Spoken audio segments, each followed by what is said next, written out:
A common wedding in a small Turkish village was the perfect cover for a Mossad operation. Emma Cohen, a skilled agent with a gift for deception, mingled effortlessly with the guests, her casual chatter concealing a far more dangerous purpose. While the bride and groom exchanged vows, Emma's keen eyes scanned the crowd, searching for her target, a notorious terrorist leader known only as Al-Jabouri. This was her chance to infiltrate his inner circle and uncover his sinister plans. Spotting Al-Jabouri in the crowd, Emma made her move. Feigning a stumble, she collided with the towering figure, spilling her drink all over his pristine white shirt.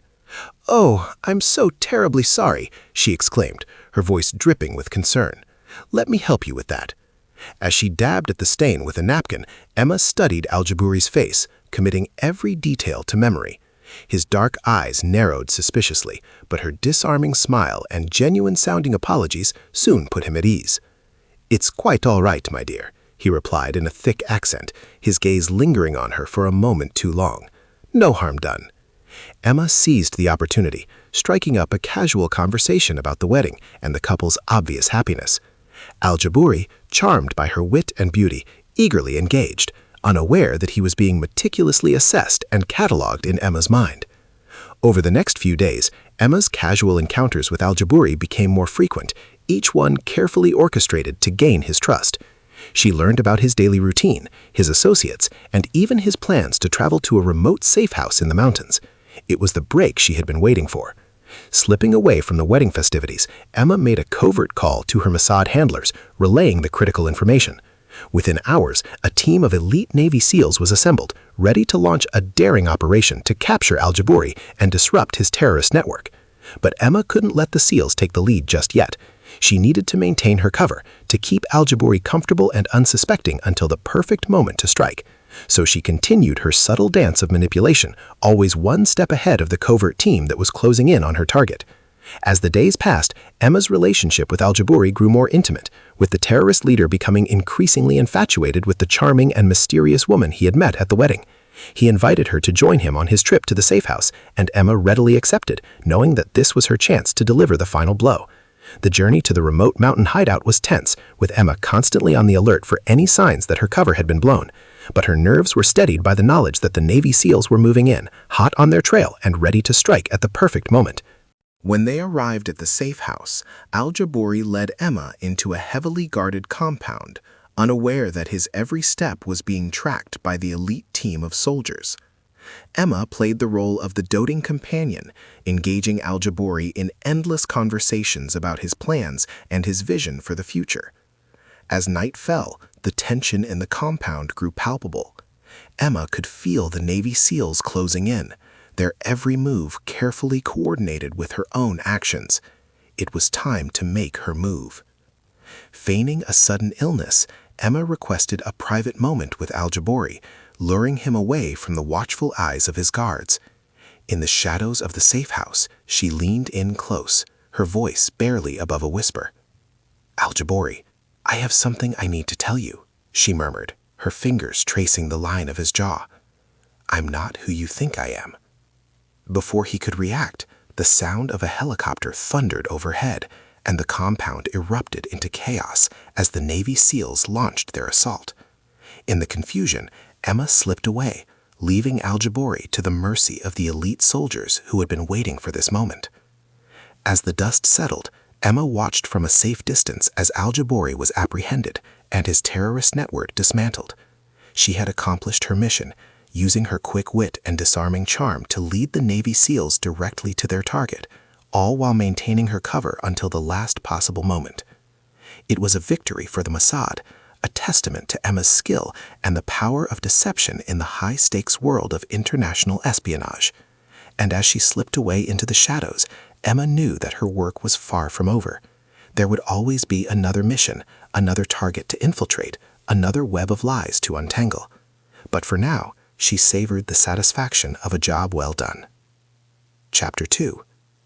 The target was Mahmoud Al-Jabouri, a notorious terrorist leader whose radical Islamist group had orchestrated a series of devastating attacks across the Middle East and Europe. Known by his nom de guerre, the Scorpion, Al-Jabouri had evaded capture for years, using his wealth, charisma, and extensive network of sympathizers to stay one step ahead of intelligence agencies and law enforcement. As the leader of the Caliphate Liberation Front, CLF, Al-Jabouri had become a grave threat to regional and global security. His organization, funded by shadowy sources in the Persian Gulf, had carried out suicide bombings, hostage takings, and assassinations that left hundreds dead and thousands more injured or traumatized. The CLF's ultimate goal was to establish a fundamentalist Islamic caliphate spanning the Levant and beyond, and Al-Jabouri was ruthlessly single-minded in his pursuit of this vision. The geopolitical context was a delicate and volatile one. The Middle East remained in a state of upheaval, with ongoing conflicts in Syria, Iraq, and Yemen fueling a rise in extremism and sectarian tensions. The collapse of several nation-states had created power vacuums that groups like the CLF were eager to fill, using violence, intimidation, and the promise of a return to a mythologized Islamic golden age to recruit new followers. Beyond the regional instability, Al-Jabouri's activities had global ramifications. His organization had established cells and sleeper agents across Europe, carrying out attacks that shook the continent and stoked fears of homegrown radicalization. Intelligence agencies on both sides of the Atlantic were desperate to neutralize the threat, but Al-Jabouri's ability to evade detection and his willingness to sacrifice his own followers had made him an elusive and formidable target. The consequences of allowing Al-Jabouri to continue his reign of terror were dire. His group's attacks had already claimed hundreds of innocent lives, and the prospect of the CLF acquiring weapons of mass destruction or launching a spectacular attack on Western soil loomed large. Failure to stop him could embolden other extremist groups, fueling a vicious cycle of violence and retaliation that could engulf the world in a new age of global terrorism. It was against this backdrop that the Mossad, Israel's renowned intelligence agency, had set its sights on Al-Jabouri. The agency had been tracking the terrorist leader for years, gathering intelligence and waiting for the perfect opportunity to strike. And now, thanks to the skilled work of their agent, Emma Cohen, that chance had finally arrived. As the Navy SEALs swarmed the remote mountain safehouse, securing the perimeter and moving in to apprehend Al-Jabouri, the Mossad team back in Tel Aviv was already preparing for the next phase of the operation. With the terrorist leader in custody, the real challenge would be extracting the information necessary to dismantle the CLF's network and prevent future attacks. Emma Cohen, fresh from her successful infiltration of Al-Jabouri's inner circle, would play a crucial role in this effort. Her intimate knowledge of the terrorist leader's habits, associates, and plans would be invaluable in the interrogation process, as the Mossad sought to uncover the full extent of the CLF's reach and ambitions. But the stakes were high, and time was of the essence. Al-Jabouri was a wily and experienced operative, well-versed in the art of evasion and deception. He had managed to stay one step ahead of his pursuers for years, and the Mossad could not afford to underestimate him now. The agency's top analysts were already poring over the intelligence gathered from the safehouse raid, searching for clues that could lead them to the CLF's other key figures and potential sources of funding. Meanwhile, the Mossad's counterterrorism unit was mobilizing, preparing to launch a series of covert operations aimed at disrupting the group's activities and dismantling its infrastructure. Emma Cohen, for her part, was poised to play a central role in this effort. Her exceptional skills as an undercover agent, combined with her intimate knowledge of Al-Jabouri and the CLF, made her an invaluable asset in the high-stakes game of cat and mouse that was about to unfold. As the Navy SEALs transported the captured terrorist leader to a secure detention facility, Emma stood by, her mind already racing with the implications of what she had uncovered. She knew that the information Al-Jabouri possessed could be the key to unraveling the CLF's web of terror, but extracting it would be no easy task. The Mossad's interrogation team would need to employ a delicate blend of psychological manipulation, targeted questioning, and, if necessary, more coercive methods to break the terrorist leader's resolve. And Emma would be there every step of the way, providing her intimate knowledge of Al-Jabouri's psyche and guiding the interrogators in their pursuit of the truth. But even as the Mossad moved swiftly to capitalize on this hard-won opportunity, Emma couldn't shake the nagging feeling that something was not quite right. Al-Jabouri had been too easily lured into her trap, too willing to trust a woman he had just met at a wedding. Had she truly outmaneuvered the cunning terrorist meter, or was he playing a deeper game, one that could put the entire operation at risk? As the helicopters carrying Al-Jabouri and the Navy SEALs disappeared into the distance, Emma knew that the true test was still to come. The Mossad had the terrorist leader in their custody, but the battle to uncover the full extent of the CLF's plans and dismantle the organization once and for all had only just begun. With steely determination, Emma prepared to join the Mossad's elite interrogation team, ready to put her skills and her wits to the ultimate test. The fate of countless lives hung in the balance, and failure was not an option. She would do whatever it took to extract the truth from Al-Jabouri and stop the CLF's reign of terror, no matter the personal cost. Chapter 3. The Strike. The drone hovered silently over the remote mountain compound, its high-resolution cameras capturing every detail of the safe house below.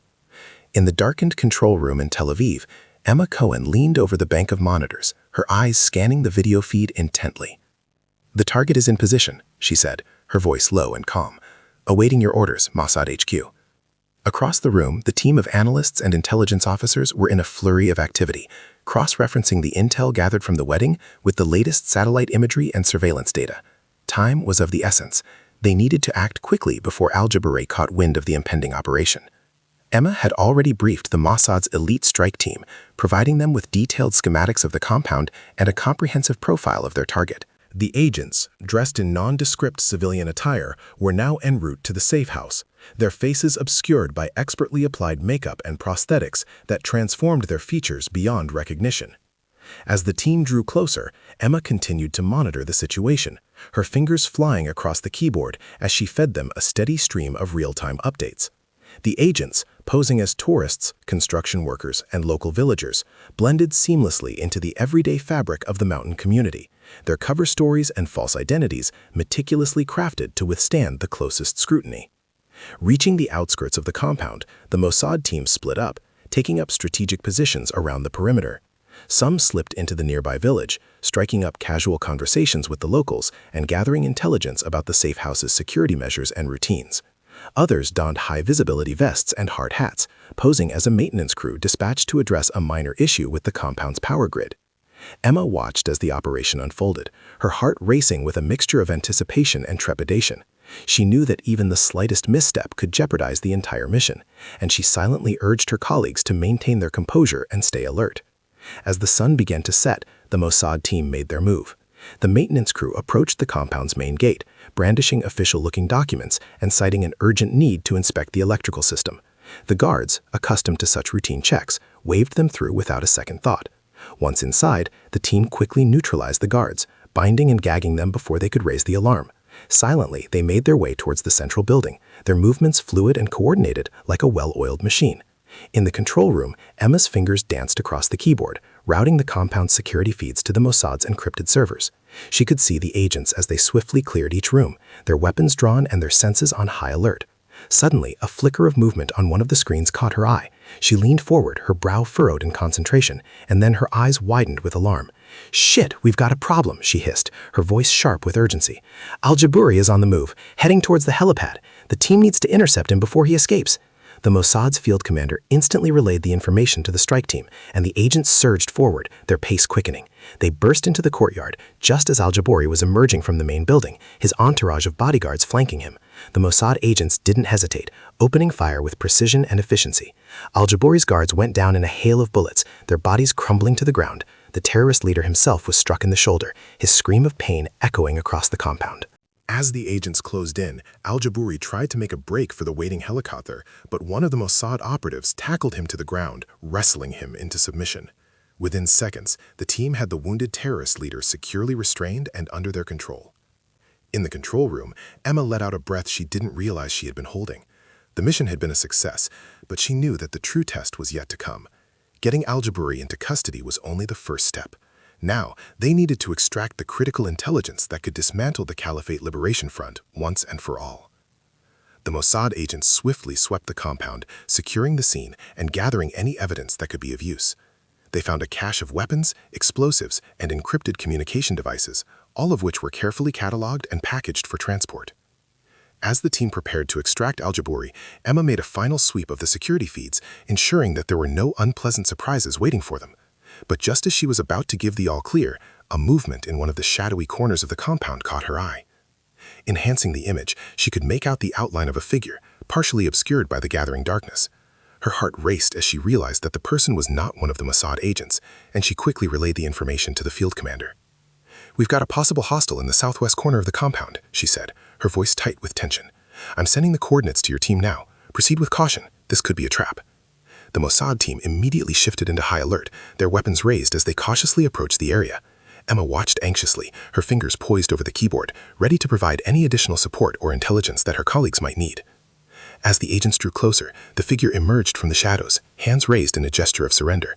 Emma's breath caught in her throat as she recognized the familiar features of the woman who had been a beletting, the one who had so effortlessly charmed and manipulated Al-Jabouri. "It's her," Emma briefed, her eyes narrowing with suspicion. "She's one of us." The Mossad agents paused, their weapons still trained on the woman, as she stepped forward and removed her concealing scarf. Her features were familiar to Emma, but the expression on her face was one of profound concern, rather than the confident, seductive mask she had worn at the wedding. "My name is Nadia," she said, her voice low and urgent. "I've been embedded with Al-Jabouri's inner circle for the past 2 years. I have critical information that could jeopardize the entire operation if you don't listen to me."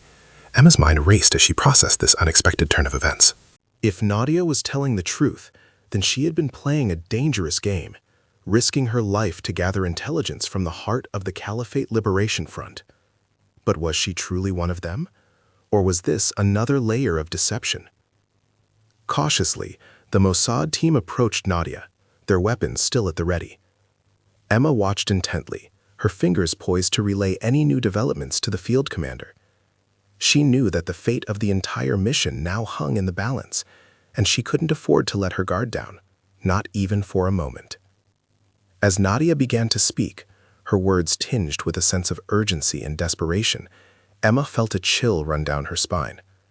Whatever the agent was about to reveal, it was clear that the stakes had just been raised, and the Mossad's carefully laid plans were about to be put to the ultimate test. Chapter 4. The Reckoning. As Nadia began to speak, her words tinged with a sense of urgency and desperation, Emma felt a chill run down her spine. Whatever the agent was about to reveal, it was clear that the stakes had just been raised, and the Mossad's carefully laid plans were about to be put to the ultimate test. "Al-Jabouri has set a trap," Nadia said, her eyes darting from one Mossad agent to the next. "He knows you're coming, and he's been planning this for months. If you don't call off the extraction team, everyone here is going to die." The Mossad field commander stepped forward, his expression grim. "Explain. Now." Nadia took a deep breath, her hands trembling slightly. "Al-Jabouri has rigged the compound with explosives, hidden in the walls and the foundations. The moment the extraction team tries to leave with him, the entire place will be blown sky high. And that's just the beginning." She paused, her eyes locking with Emma's. "He's also got a squad of heavily armed militants waiting in the village, ready to ambush you the moment you try to leave. They're equipped with RPGs, machine guns, the works. It's a massacre in the making." The field commander's jaw tightened, and he quickly relayed the information to Mossad HQ. Emma felt her heart racing, her mind already racing with contingency plans and potential countermeasures. "How do you know all this?" the commander demanded, his voice sharp. Nadia swallowed hard. "I've been feeding Al-Jabouri false information for months, trying to throw him off the scent. But he's too smart. He figured it out. That's what he's been setting this trap, to wipe out the Mossad team and finally eliminate the threat I pose." Emma's eyes narrowed. "So you're the one who tipped him off about the operation?" Nadia shook her head emphatically. "No, I had nothing to do with that. I've been trying to warn you, but I couldn't risk blowing my cover until the last possible moment. Please, you have to believe me." The field commander regarded her with a calculating gaze. "Assuming you're telling the truth, what do you propose we do?" "Abort the extraction," Nadia said, her voice urgent. "Get the team out of here and call in an airstrike to level the compound. It's the only way to stop Al-Jabouri and his men." Emma could see the conflict on the commander's face. Calling off the operation now would mean letting their most valuable target slip through their fingers, potentially for good. But if Nadia was right, and the compound was rigged with explosives, they'd be walking into a death trap. "We need to move fast," Nadia pressed. "Every second we waste is another chance for Al-Jabouri to spring the trap." The commander turned to Emma, his expression grim. "Get on the line with HQ, relay the intel. I want a full tactical assessment in 2 minutes." Emma nodded, her fingers flying across the keyboard as she established a secure connection with the Mossad's command center.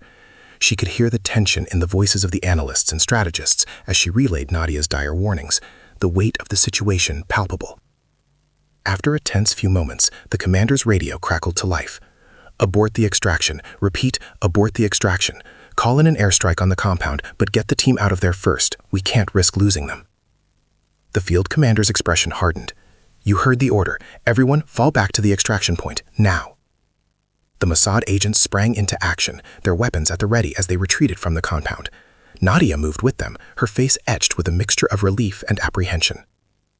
"Stay close to me," the field commander ordered, his eyes scanning the surrounding area for any signs of movement. As they made their way towards the designated extraction point, the sound of a helicopter thundered overhead. Emma's heart pounded in her chest as she recognized the distinctive shape of the aircraft. It was the same one that had brought Al-Jabouri to the compound. "They're already moving in," Nadia shouted, her voice laced with panic. "We have to hurry."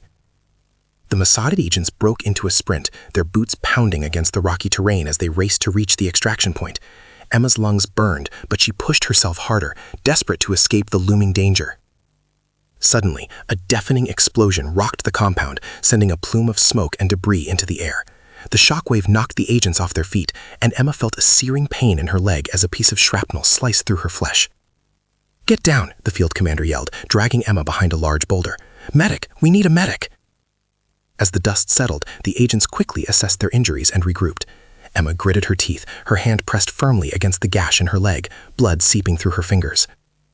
"The trap has been sprung," Nadia said, her voice trembling. "We have to get out of here, now." The field commander nodded, his eyes scanning the horizon for any sign of the enemy. "Sit rep?" One of the agents, his face streaked with soot, responded quickly. "The compound is in ruins, but we haven't spotted any hostiles yet. The extraction point is still secure, but we need to move."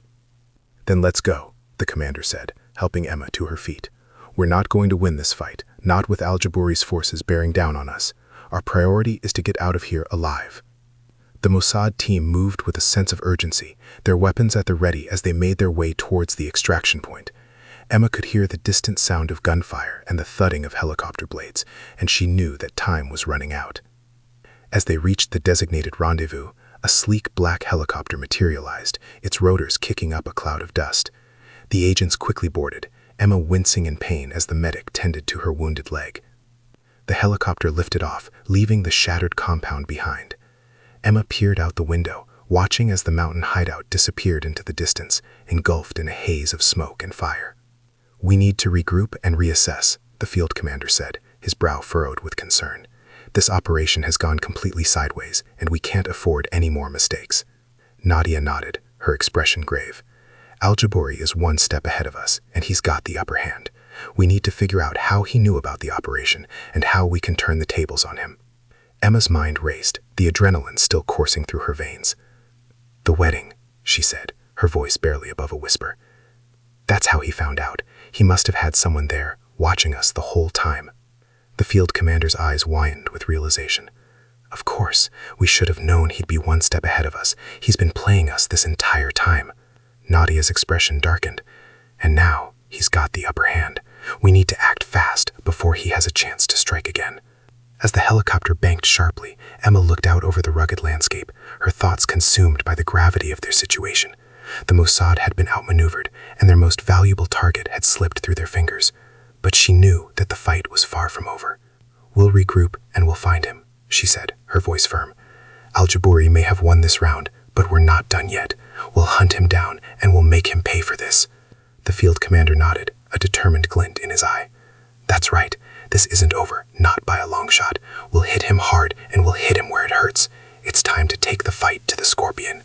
As the helicopter sped away, leaving the smoldering ruins of the compound behind, Emma felt a renewed sense of purpose. The stakes were higher than ever, and the stakes had just been raised. But she was more determined than ever to bring Al-Jabouri to justice, no matter what it took.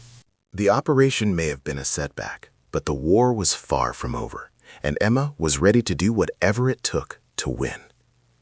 Chapter 5. Aftermath. The helicopter banked sharply, leaving the smoldering ruins of the compound behind. Emma gripped the seat tightly, her knuckles turning white as the adrenaline coursed through her veins. The mission had been a catastrophic failure, and the repercussions were sure to be severe. Beside her, Nadia sat in tense silence, her expression a mix of relief and apprehension. She had risked everything to warn the Mossad team, and now her cover was blown. The consequences of her actions would be dire, both for her and for the agency. The field commander's voice crackled over the radio, his tone grim. "HQ, this is Echo 1. The extraction was a failure. I repeat, the extraction was a failure. We were ambushed and the target managed to escape. We have one agent wounded and in need of immediate medical attention." Emma winced as the medic tended to the gash in her leg, the pain a constant reminder of their narrow escape.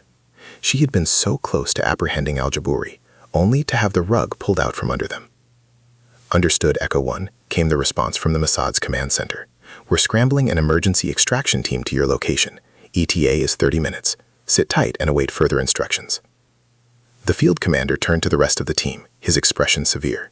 "We need to be ready for anything. Al-Jabouri is going to be coming at us with everything he's got. Stay sharp and keep your eyes peeled." Emma nodded, her mind racing with the implications of their failure. If Al-Jabouri had managed to escape, he would no doubt be plotting his revenge, and the Mossad would be forced to go on the defensive. The terrorist leader's network would be on high alert, making it even more difficult to track him down. As the helicopter approached the designated extraction point, a flurry of activity greeted them. Dozens of Mossad agents and support personnel swarmed the area, their weapons at the ready and their faces grim. Emma could see the tension in their movements, the weight of the mission's failure palpable. The field commander quickly briefed the extraction team on the situation, outlining the ambush and the potential threats they now faced. The agents listened intently, their expressions hardening as they absorbed the gravity of the situation. "We need to move fast," the field commander said, his voice urgent. "Al-Jabouri is going to be on the move and we can't afford to lose him again. I want every available agent out there, searching for any leads or clues that could point us in his direction."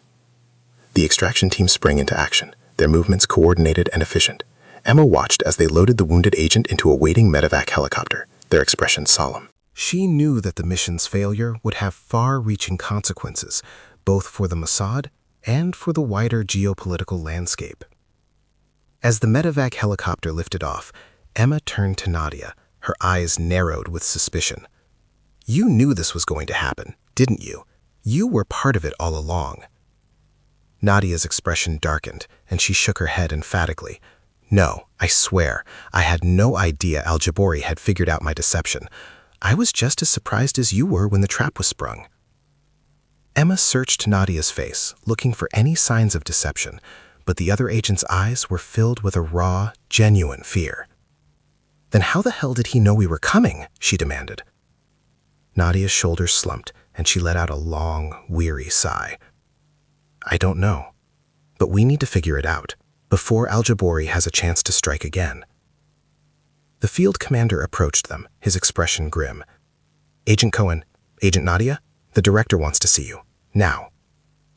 Emma exchanged a worried glance with Nadia, and the two women followed the field commander to a makeshift command center that had been hastily set up near the extraction point.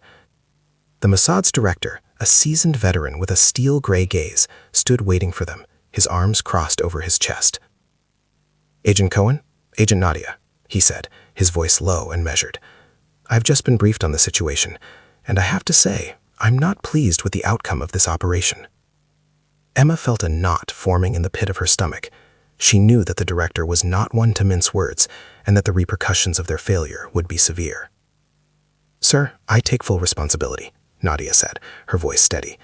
"The intelligence I provided was accurate, but it seems Al-Jabouri was one step ahead of us. I should have seen the trap coming." The director's eyes narrowed. "That's not the only issue here, Agent Nadia. Your decision to go rogue and embed yourself with Al-Jabouri's inner circle has put the entire Mossad operation at risk. You compromised the mission, and you nearly got your colleagues killed." Nadia flinched, and Emma could see the guilt and shame etched on her features. "I was trying to gather critical intel, sir. I thought I could turn the tables on Al-Jabouri, but I was wrong. I'm sorry." The director's gaze shifted to Emma, and she felt a chill run down her spine. "And you, Agent Cohen, your performance in the field was less than stellar. You failed to anticipate the trap, and your agent was wounded as a result." Emma opened her mouth to protest, but the director raised a hand, silencing her. "I don't want to hear excuses. This was a monumental failure, and the consequences will be severe." He paused, his eyes sweeping over the two agents. Both of you will be suspended from field operations, effective immediately. You'll be debriefed and then reassigned to desk duties until further notice. Emma felt her stomach drop, and I could see the same sense of dread on Nadia's face. Being pulled from field work was a devastating blow, both to their careers and to their sense of purpose. "Sir, please," Nadia pleaded, "let us continue the hunt for Al-Jabouri. We have the intel, and we know his tactics better than anyone." The director shook his head, his expression unwavering. "I'm afraid that's not an option, Agent Nadia. The Mossad can't afford any more mistakes, not with a threat like Al-Jabouri still at large." He turned and gestured to the bustling command center. "The team here will take over the operation. They'll analyze the intel you've gathered and use it to track down Al-Jabouri and his network." Emma felt a surge of frustration, but she knew better than to argue with the director. The Mossad's reputation was on the line, and they couldn't afford any further missteps. "What about the geopolitical fallout?" she asked, her voice tight with concern.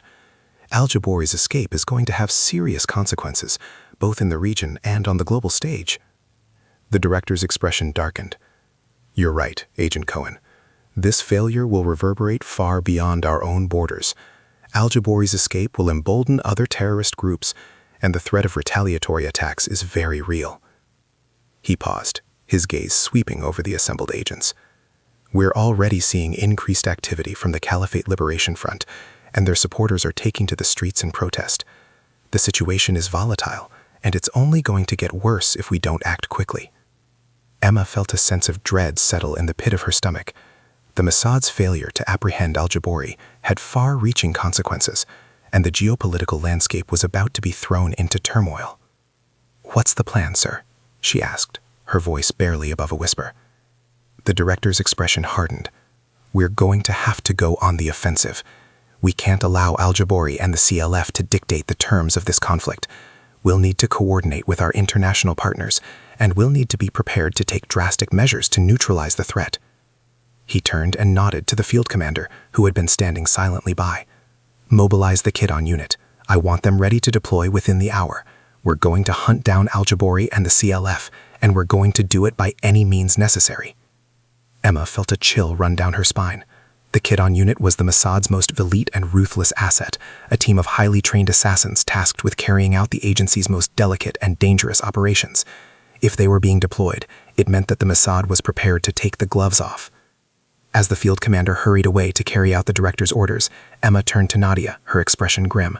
"This is going to get ugly, isn't it?" Continues on Part 2 tomorrow.